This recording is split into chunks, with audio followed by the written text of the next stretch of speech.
mic right up there. Okay, it is August 26th, 1990. We are sitting in Joel's beautiful, beautiful apartment. And I'm here today for the first time in 7 days that I'm out of the hospital. And this is my first... In case anybody wonders what happened to you from 7 days ago in the tape. Okay. Well, okay, Joel wants me to say what happened to me. We're sitting outside Joel's apartment on a balcony, and my left hand, became numb at the fingers, and I was feeling very peculiar, and not knowing what to do, we called Bobby, and Bobby says if it gets any worse, we should call him back. Unfortunately, it did get worse, and wait a minute, the telephone. Time out.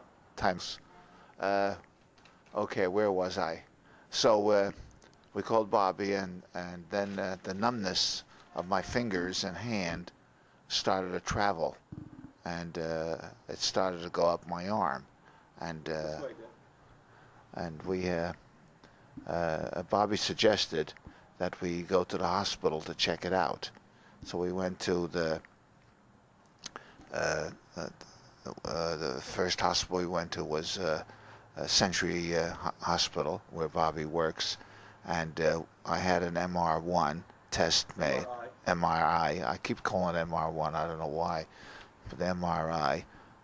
And Bobby was right there. He set the whole thing up right away, immediately. And this was on a, let's see, what day was it? It was on Wednesday, I think. Anyway, they discovered that there was a blockage on the left side, and it caused this stiffness, and by that time my whole arm became numb, and we felt that something should be done right away. Well, in conclusion, Bobby took hold, and he arranged for different doctors to come to see me, and he arranged for testing and various laboratories, and he also arranged that I be taken to the hospital, to Cedars-Sinai, which is a beautiful, magnificent hospital, well equipped, and from there on in it was all testing and blood taking and everything else, and I was there an entire week. It's a hell of a way to spend a vacation, but I was there.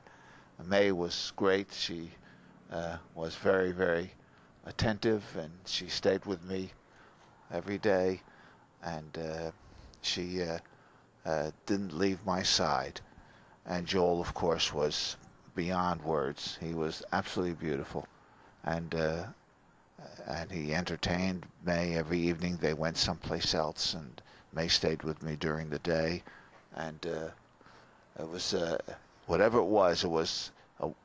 If I had to get sick, this was the right place to get sick. The doctors were the best. They gave me a lot of tests, and they concluded that Bobby's original diagnosis was true, that I did have a spot in my brain, and they had to put me on a blood thinning serum, and I had it intravenously. I had it attached to my body, and I had this for 7 days, and that started to do the trick. My arm started to feel a little better, and then the numbness left a little, and every day got better, and it was just and of course the most important part was that we had 4 doctors attending me, and there was a diabetes doctor who was very knowledgeable, and he discovered that I don't have to take my insulin anymore. Can you believe it?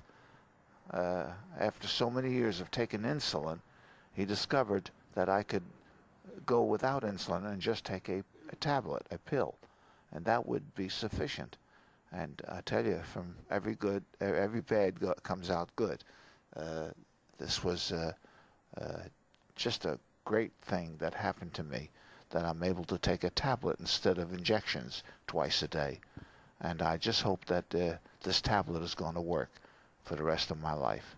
And that's going to mean an awful lot to me. So it was through Bobby and Joel that we were able to diagnose various conditions. Of course, we got my insulin under control, and it just was. If I had to get sick, this was the place to get sick. I can tell you, with the personal care by Joel and May, and the physical care by Bobby. Bobby called and saw me almost every day, and he really took charge.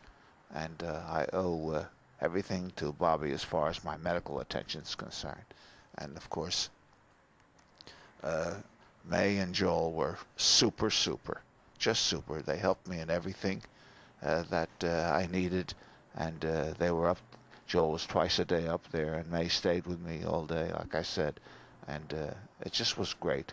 So, like I said, here I am, the first day back, and the doorbell is ringing. Bye. Hold it. Bye. Hey, here we are again in Joel's apartment, and we have a real doctor with us this afternoon. I'm sure you'll recognize him when I mention his name. That's Vince Edwards. Vince, would you say I'm something? really Dr. Cronkite. Take off the coat, my boy. Take off the coat, my boy. I told him to take the pills, but he wouldn't do it. Okay, I'm taking the pills. But it's nice to have him here, and Good to be here. And it's good for me Casa to be. Diamond. And I'm glad I'm here too this afternoon. Good to because see you. Looking all well. all week I You was made in the a hospital. super recovery. Well, thank you, Vince. You just follow my instructions, and you'll be I'll be all right. Huh? back on your feet in no time, Well, dancing. I'm still a little shaky, and It's all right. we like dancing. Incidentally, we dance a lot, but hopefully I'll be recovered in a day or so, and then of course Tuesday at 12:30 we're leaving. I'll get a nice shot of your lovely lady here. Okay, yeah, here, May, you say something. Here's my head nurse, May. Coney Island, Right. How about Silver's Bath? Silver's Bath, and we'll go to Abe Stark down on Pitkin Avenue. And how about Pitkin Nathan's? Avenue, Bronzeville, Brooklyn. You forgot Nathan's hot dogs. Nathan's, a chop suey sandwich. Chop suey sandwich. That's what I need. You should have that chow mein sandwiches. Oh, yeah? Right. Chop suey sandwich. I never heard of a chop Best suey. French fries in the world. Right. Right? On Bay 14 and Bay 13. There you are, sir. Okay, thank you, Vince. Here, May. There's really nothing much to say except that I'm thrilled sitting next to Ben Casey. Then crazy. Crazy. He's just like I remembered him 20 years ago. A kind lady. No, it's the truth. No, you look great, Ben. You Thank really you. do. You do look. Ben. No, you're Ben. I'm Ben. Okay, sign off there. Okay, we'll sign off now, and we'll get into you later. Okay. Okay, thank you, Bye-bye. Joe. Good night, folks. Good night.